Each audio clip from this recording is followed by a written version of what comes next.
Olá, seja muito bem-vindo de volta aqui ainda neste módulo do treinamento, módulo 11, desta vez no item 11.8, falando sobre a detecção de incêndio. Qual o objetivo principal da detecção de incêndio? A NBR 13.860 de 97, ela define isso como o recurso destinado então a receber e emitir sinais de alerta, seja ele sonoro ou luminoso, que procedem aí de uma possível emergência. O objetivo da detenção de incêndio é bastante claro. Quanto mais rápido o incêndio for detectado, maior será aí no caso a velocidade de resposta para a sua extinção.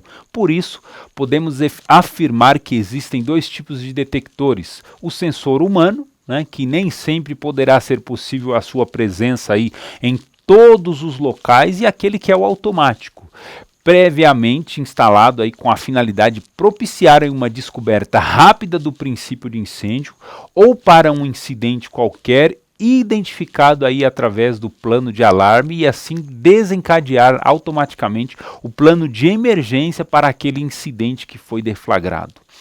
O detector automático, como a própria NBR, ela define que são dispositivos que, quando sensibilizados aí por fenômenos físicos ou químicos, detectam aí princípios de incêndio ou vazamentos de gases perigosos, enviando automaticamente aí um sinal a uma central receptora dessa informação. Existem também aqueles que nós chamamos de sistemas de detecção de fogo, fumaça ou de gases. Os detectores de gases ou de fumaça são classificados da seguinte forma: primeiramente, o detector fixo do tipo iônico, que ocorre a detecção do produto da combustão aí através da sua influência sobre a corrente elétrica numa câmara de ionização. São encontrados geralmente em locais onde existe produção, nos locais de produção onde existe aí um potencial de vazamento de combustível ou produtos inflamáveis, e também nas cozinhas. E temos o detector fixo do tipo óptico. A detecção geralmente ocorre através da medição dos efeitos, ou seja, o escurecimento ou dispersão, da interferência aí das partículas de fumaça sobre o sensor de luz, um detector aí neste caso aí fotoelétrico. São encontrados em quase todos os compartimentos, ou seja, camarotes, corredores, exceto em cozinhas e salas de geradores, que são locais onde geralmente a fumaça ela já é aí, no caso, encontrada. E os detectores de chama, professor, que é também uma característica de alguns modelos.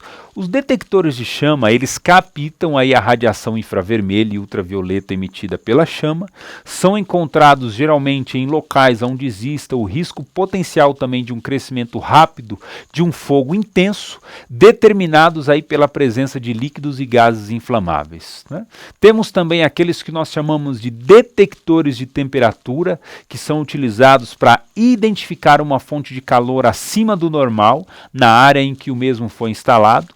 Podem ser, por exemplo, do tipo termostático, que determina aí quando a temperatura ambiente excede um certo valor durante um determinado período. Pode ser termovelocímetro, que detecta aí a própria velocidade com que se aumenta a temperatura e excede aí um valor durante um determinado período. Temos também alguns dispositivos, que são atribuídos lá, principalmente no item 11.8.4 da NR20, os detectores de gases portáteis. O detector de gás, eles devem ser aí intrinsecamente seguros. Pode-se detectar a presença de mais de um gás ou vapor, ou seja, aqueles que são do tipo multigás. Tratando-se de equipamentos portáteis, eles podem oferecer aí dois tipos de leitura: aquela que nós chamamos de leitura indireta, que requer geralmente uma coleta de uma amostra do contaminante e o seu envio para um laboratório de análise, ou utilização de tubos colorimétricos, muito utilizado nos processos de higiene ocupacional dentro das indústrias, por exemplo. E temos aqueles de leitura direta, que oferece ali uma leitura em tempo real da concentração de um possível contaminante, como aqueles que são utilizados, por exemplo, nas atividades da NR33. O próprio instrumento ele coleta e analisa a substância ali no local da realização da atividade para garantir a segurança dos colaboradores. Este é o tipo geralmente mais utilizado aí para monitoramento contínuo, né? Todavia, existe aí a limitação que nem todos os contaminantes podem ser detectados aí por este instrumento. Pode-se dizer que a sua importância ela é vital, né, para se classificar ou desclassificar uma possível área de risco, né?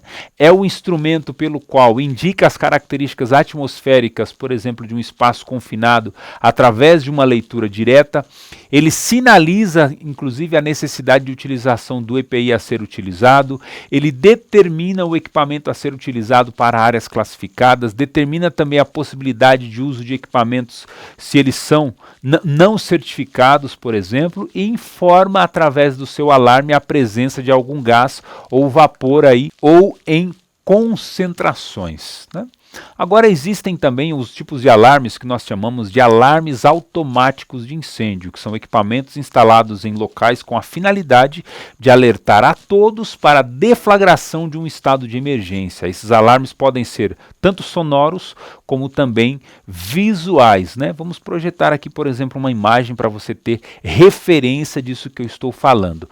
Os modelos do tipo sonoro podem ser através de toques, né, incêndio, abandono e etc., ou através de uma mensagem via intercomunicadores instalados em diversos compartimentos, em diversos setores das empresas. Podem ser do tipo visual, indicados por locais onde a escuta do alarme seja de difícil percepção, às vezes por conta do próprio ruído gerado pelo processo de trabalho, né, onde é indicado o uso geralmente de protetores auriculares, né, e nesses locais utilizam-se deste sistema dotado aí de luminosos especiais com alto facho e oscilantes, né, em complemento aos próprios alarmes sonoros. Normalmente os sistemas de detecção e de alarme estão interligados com o próprio sistema de combate a incêndio da edificação, como por exemplo o de borrifo, o de dilúvio e os próprios sistemas de sprinklers existentes ali nas edificações, tá bom?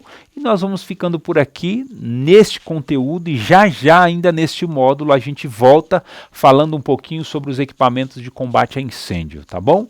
E no mais, qualquer dúvida que você tenha, contate o nosso time de suporte através dos meios de contato disponíveis lá na página principal da sua plataforma de treinamentos. Um abraço e até já.